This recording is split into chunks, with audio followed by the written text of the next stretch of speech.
os rostos humanos, né, que estão sofrendo, que a gente está vivendo, Pamela, eu sempre digo. A gente está com a doutora Pamela Magalhães aqui também, sempre engrandecendo o Morning Show.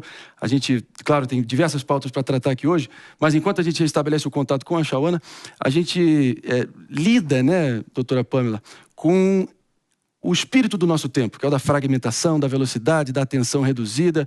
A gente mal se fala hoje em dia de guerra da Ucrânia, por exemplo, Israel e Palestina como um evento, um noticiário periférico quase. A gente não pode perder de vista que o Rio Grande do Sul vai precisar de toda a atenção olhando adiante. E depoimentos como o da Chauana vão nesse sentido para a gente não perder de vista a dimensão do estrago e a nossa responsabilidade, o nosso compromisso em seguir informando sobre o que está acontecendo. O que você acha?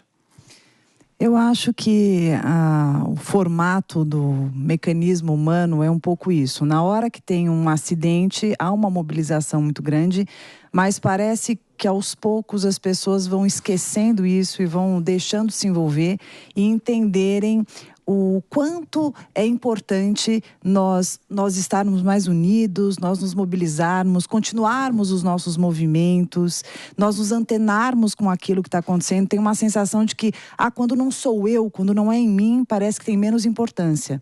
Mas a necessidade da gente se envolver com tudo isso e continuar servindo, continuar fazendo movimentos, continuar se envolvendo de alguma forma, é fundamental. Só peço uma breve interrupção aqui. Doutora Pamela Magalhães está aqui com a gente, nossa colunista em psicologia, sempre com um baita conteúdo aqui, engrandecendo o Morning Show, 11 horas e 24 minutos. Para você que está nos ouvindo, do Sistema Jovem Pan de Rádio, estamos de volta aqui com essa discussão sobre as vidas humanas e todo o custo que vai ser necessário para a gente administrar olhando adiante no Rio Grande do Sul. Não são estatísticas, não são números, são pessoas e são tragédias de verdade que a gente não pode perder de vista. Seguindo então, doutora. Então, como eu dizia, eu acho que a gente precisa entender que essa situação, ela não é pontual.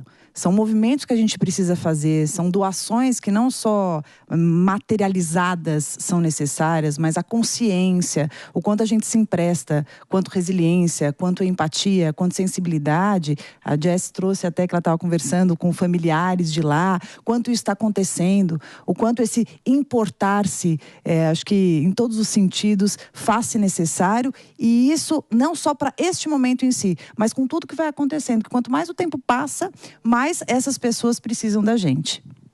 Concorda, Jess? Nossa, demais. Eu acho que até a gente estava vendo a questão dos cadastros, né? Eu mencionei minha prima Ingrid, ela está trabalhando nos cadastros. E existe uma carga psicológica nas pessoas muito alta, assim, de querer guardar para si, muitas vezes, essa dor, de não ter ninguém para conversar. Então, eu acho que essa empatia, como nação mesmo, a gente não pode esquecer, né? Eu tenho um amigo, doutora Pamela, o Matheus Nutti, que vai agora dia 25, saindo aqui, aluno do Largo de São Francisco, vai para Porto Alegre para participar de um grupo de acolhida mesmo. Então, acho que esses exemplos da gente escutar, mostrar que está lá, foi o conselho que a senhora deu aquele dia sobre, às vezes não é sobre perguntar, não é sobre dizer como que foi, me conta isso, e a gente tem que carregar isso, é sobre abraçar, escutar e ser um canal de apoio, e isso é fundamental.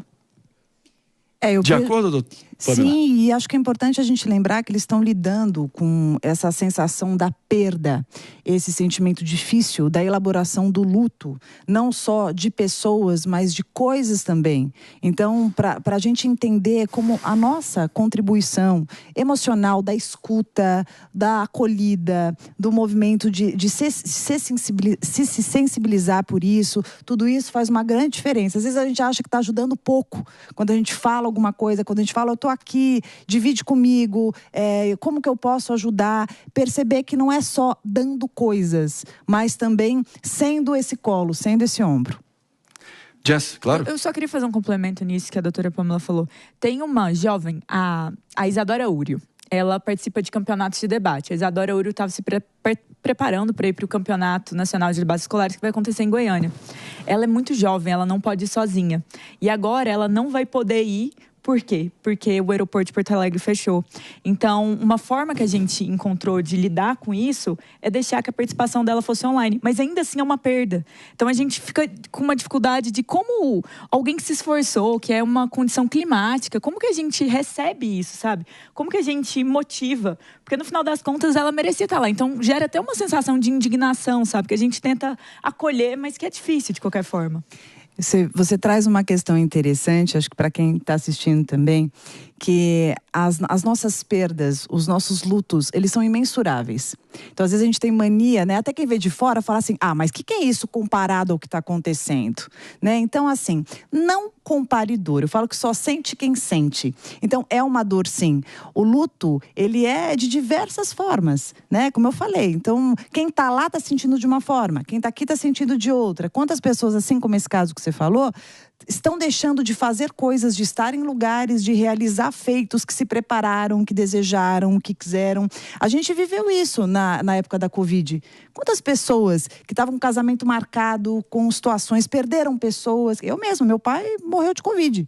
Então, assim, situações dolorosíssimas. Então, que a gente nunca julgue a dor alheia e que a gente trabalhe esse luto. Lembrando que o luto, ele tem essas etapas e que não tem tempo. Há quanto tempo dura? Cada um tem a sua experiência.